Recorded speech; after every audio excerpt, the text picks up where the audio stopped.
Welcome to the coolest stuff on the planet. Hi everyone, I'm Catherine. Welcome to the coolest stuff on the planet. And I'm Rachel. And check this out, Rachel. What am I ringing here? I think you're ringing a bell. Why, yes, you're correct. It's the Liberty Bell. Guess where we're going today? I'm guessing Philadelphia. Huh? You guessed right. Yeah. You know, I'm a little psychic. Yeah, I was there recently for a conference, and I thought, what a great place to do a podcast on. And while we were there, they showed a little welcome video by none other than DJ Jazzy Jeff.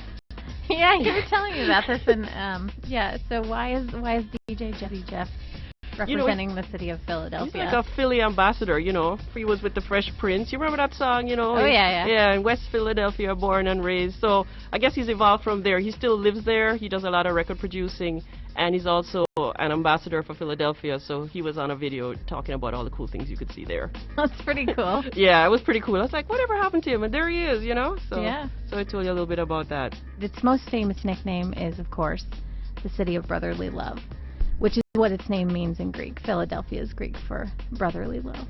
Yeah, so. And they've even updated that a little bit to call it the city of brotherly love and sisterly affection. So yeah, we couldn't figure out why, if that was like a PC thing or what that was. But so if any of you Philadelphia folks know why it's called that, let us know. Shoot us an email. Yeah, I'd love We'd be to know. curious.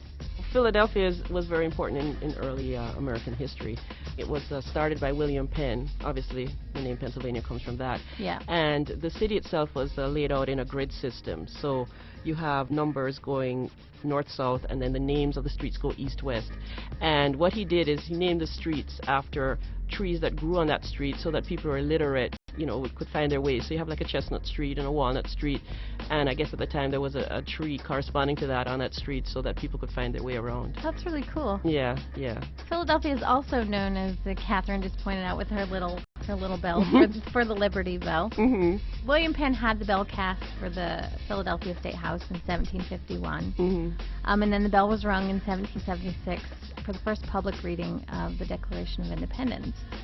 A lot of people think that it got the name Liberty Bell because of that, but actually it didn't. It wasn't actually called Liberty Bell until about 1839 by abolitionists who were using it in their promotion of abolition of slavery. So yeah, that was surprising to me. I didn't know that. Yeah, I didn't know that either. There was some poem that was circulated at the time that talked about, even though the inscription on the bell talked about liberty and freedom for all, that was not the case.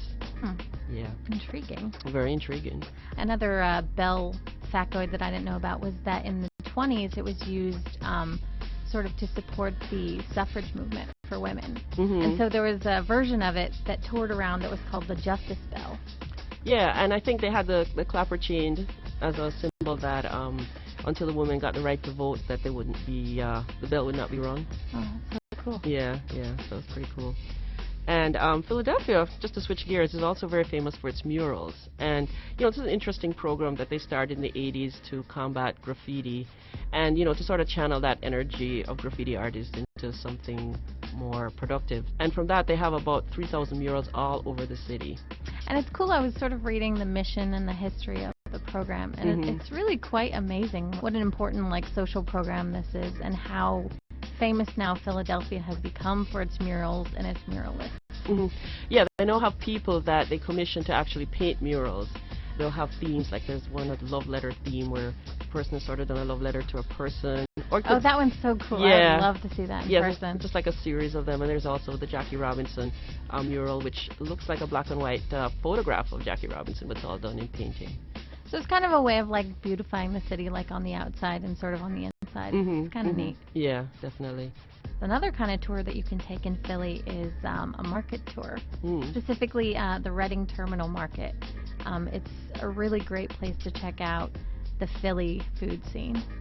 Yeah, there's a lot of food that from different parts of Pennsylvania that you can sample there. They're really famous for their Amish baked goods, and it's just tons of stalls selling produce, selling crafts. There's all kinds of things. You could spend a whole day there buying stuff and just checking out stuff there. And they have tables too, right? So you can sit down and so it's not just buying something and walking around, you can actually sit and eat. Yeah, they have some food stalls there you can sit and eat. Another one, just quick cool fact about it I thought was neat, was it sort of bills itself as the oldest continuously operating farmers market in the country. Yeah, I think it was started by actually William Penn back in the 1700s. We couldn't leave Philadelphia without having the most famous food attraction there, which is the Philly cheesesteak. Oh, yeah. Yeah, and I happened to have one when I was there. I went to Tony Luke's, and they have a whole culture around ordering Philly cheesesteaks. You have to know if you want to have cheese and if you want to have onions. And so if you want a Philly cheesesteak with cheese whiz and onions, you would say one whiz with. One whiz with. One whiz with, yeah, exactly. And I guess so cheese whiz is the classic cheese that you put on it, Yeah, right? yeah. But then you can have a couple of other options, You right? have a couple other options. You can have provolone, you can have American.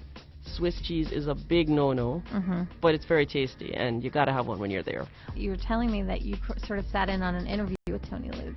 Yeah, he came And you were over. telling me about what a character he was, right? Yeah, he's a complete character. He has his past as a boxer and a musician, and he's really passionate about Philadelphia and about the cheesesteak. So he told us how he made it, how he ensured that his was one of the best out there, and it was just really fun to meet him.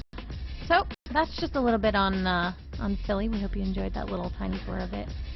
And if you want more information on that, you can check out our blog. We'll be coming out with some practical information soon. Or you can check out our website. I'm sure we have information on Philadelphia. Yeah, and we'll see you next time on The Coolest Stuff on the Planet. For more on this and thousands of other topics, visit HowStuffWorks.com. And let us know what you think. Email travelpodcast@HowStuffWorks.com. Don't forget to check out our other podcasts, free on iTunes.